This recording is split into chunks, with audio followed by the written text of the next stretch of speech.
nonākot līdz izpausmē, līdz rīcībai, būs balti un celsmīgi tikai izejot cauri un attīroties cauri vērtību slāņiem. Tas ir tik saprotami, ka pat katrs uzņēmums, kas sevi ciena, cenšas formulēt savas vērtības. Kādas ir mūsu valsts, mūsu nācijas vērtības, kas mums ir dārgas? Apostols Pāvils māca: domājiet par visu, kas patiess, godājams, taisns un šķīsts, kas ir pievilcīgs un apbrīnojams, kas saistīts ar tikumu un ir slavējams. Kāda skaista un pareiza pamācība, vai ne? Taču ir vismaz divas problēmas. Pirmkārt, vai kāds var pateikt, kas tieši mūsu valstī ir patiess, godājams, taisns, šķīsts, kas ir likumisks un slavējams? Nāciju dara kopīgas vērtības, vai mums tādas ir? Tāpat jau nav viegli sevi pakārtot vispārības vērtībām, bet ja tās nav pat īsti zināmas, ko tad? Pat Dievs pasaules radīšanu sāka no vārda. Vai mums nevajadzētu nosaukt vārdā savas vienojošās vērtības? Tam ir tieši sakars ar patriotismu, ko cenšamies audzināt bērnos. Filmā, kur Arnolds Švarcenegers tēlo bērnu dārza audzinātāju, ir tāds moments, kur bērni saģērbušies pēc Abrahama Linkolna, cits pēc cita runā.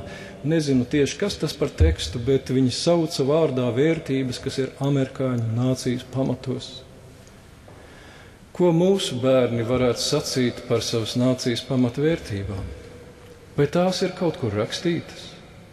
Kur būtu loģiskākā vieta, kur tās ierakstīt? Visiem zināmas, visiem pieejamas, kur varētu tajās palūkoties kā spoguli un pavaicāt sev, vai tas, ko es nu pat taisos darīt, saskan ar manas valsts vērtībām.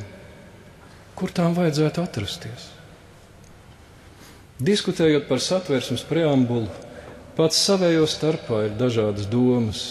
Vajag tādu, varbūt nevajag. Īstenībā tas nav pārāk sarežģīts jautājums. Vajag tikai izdomāt, vai ir kaut kas tāds, kāds latviskums vai latvijiskums, kas mūsu valsti dara savdabīgu, atšķirīgu Eiropas kontekstā, un vai gribam to nākotnē saglabāt.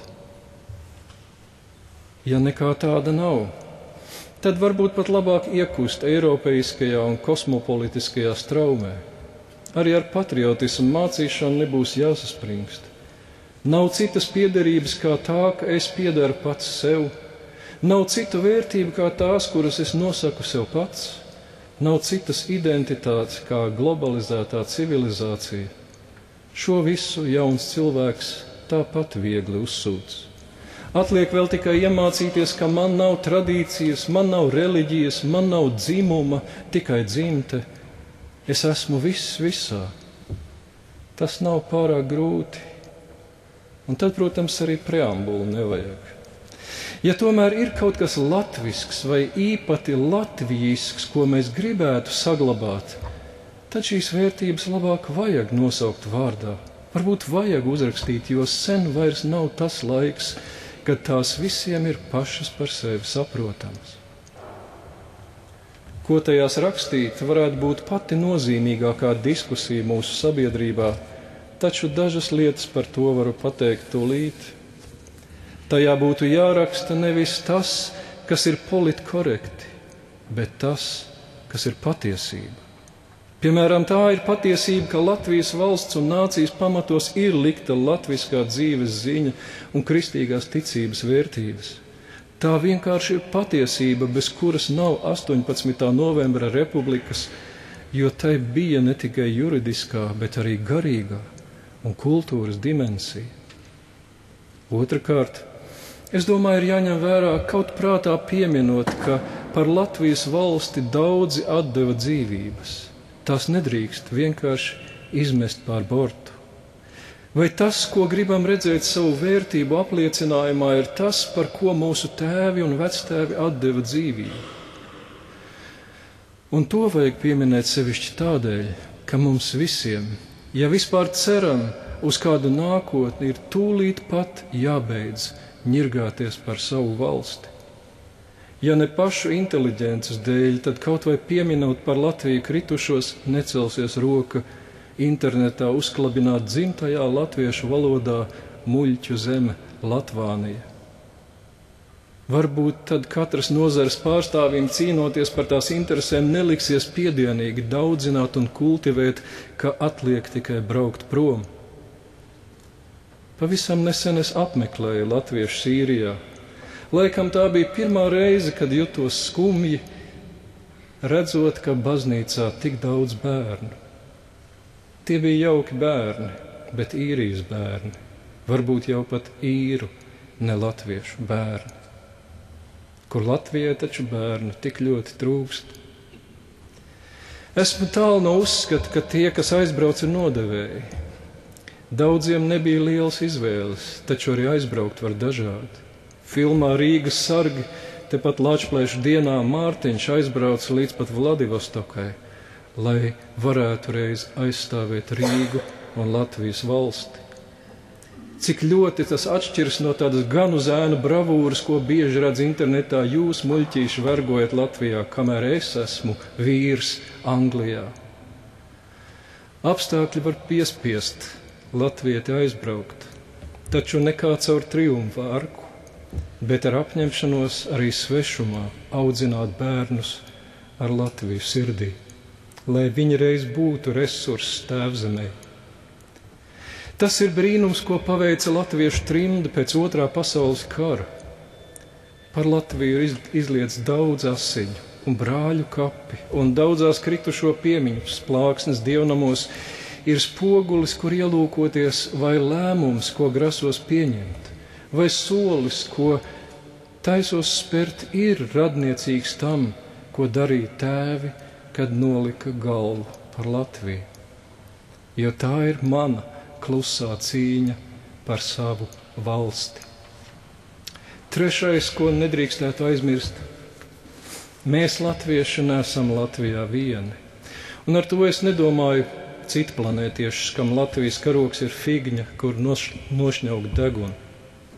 Latvijā ir daudz gudru, strādīgu, inteliģentu krievu, baltkrievu, armēņu, baškīru un citu tautu piederīgo, kam Latvija tāpat ir dārga dzimtene, un ar kuriem kopā var un arī vajadzēs raudzīties, kāda balta virsotne mēs varam būt. Un ja arī pēc 20 neatkarības gadiem ir jūtams kāds saspīlējums, tad saprātīgiem cilvēkiem konflikts ir iespēja attīstīties un šķīstīties, nevis tajā kavēties. Nākotnes pamatos jāmeklē vērtības, ap kurām mēs varētu pulcēties kopā. Tas var šķist utopiski, taču mēs esam valsts, kas reiz mērķi saukusi vārdā, to spēj arī piepildīt. Ja pirmā problēma ar to apustuļu padomu bija saprast, kas tad ir Latvijas republikā patiess, taisnīgs, godājams un likumisks, tad otra problēma ir piedabūt sevi par to domāt. Pat ja mūsu vērtības būtu skaidri aprakstītas visstiprākajos dokumentos, kā lai pakļaujam tām savas domas, savu gribu, savu sirdi, kā jūksi tā brauksi, un ko domāsi, to arī darīsi. Latviju tāpat kā ēdeni ir postījis tas, ka cilvēku domas un vēlmes ir bijušas pavisam kaut kur citur. Tādēļ grēks ir nemazāk valstiska problēma kā banku krīze, faktiski otrā pat izriet no pirmās. Kur ir risinājums? Un atkal, iesākumā bija vārds. Dievs radīja pasauli ar vārdu. Un kad Dievs redzēja, kā grēks posta pasauli un arī viņa visskaistāko zemi, tas pats radošais vārds tapa miesa un mājoja mūsu vidū. Kristus nāca pasaulē, lai atrisinātu grēka problēmu. Viņš vienīgais to spēja. Viņš ne tikai mācīja par to, kas ir likumisks un taisns, viņš arī nodzīvoja nevainojami bezgrēcīgu dzīvi un ar savu nepelnīto nāvi izpirka mūsu grēkus pie krusta. Tiem, kas ticībā nāk pie viņa, Kristus dāvā piedošanu un dod iespēju un vēlēšanos sākt no jauna. Jo tā Dievs pasauli mīlēja, kad deva tai savu vienpiedzimušo dēlu, lai neviens, kas viņam tic, nepazustu, bet dabūtu mūžīgo dzīvību. Nekāda kristīgā ideja vai princips, bet dzīve kopā ar viņu, sastapšanās ar Kristu ikdienā un galu galā mīlestība uz viņu ir tā, kas dod gan svētīgas bēdas par saviem grēkiem, gan arī vēlēšanos un spēku labot savu dzīvi. Un tas savēl kopā visu līdz šim runāto. Tādēļ Kristus nākšana, vārdam topot par miesu un mājojot starp mums, Latvijai ir nemazāk svarīga par atmodu vai brīvības cīņām. Viņā bija dzīvība, un dzīvība bija cilvēku gaisma, sacīts Jāņa evaņģēlijā.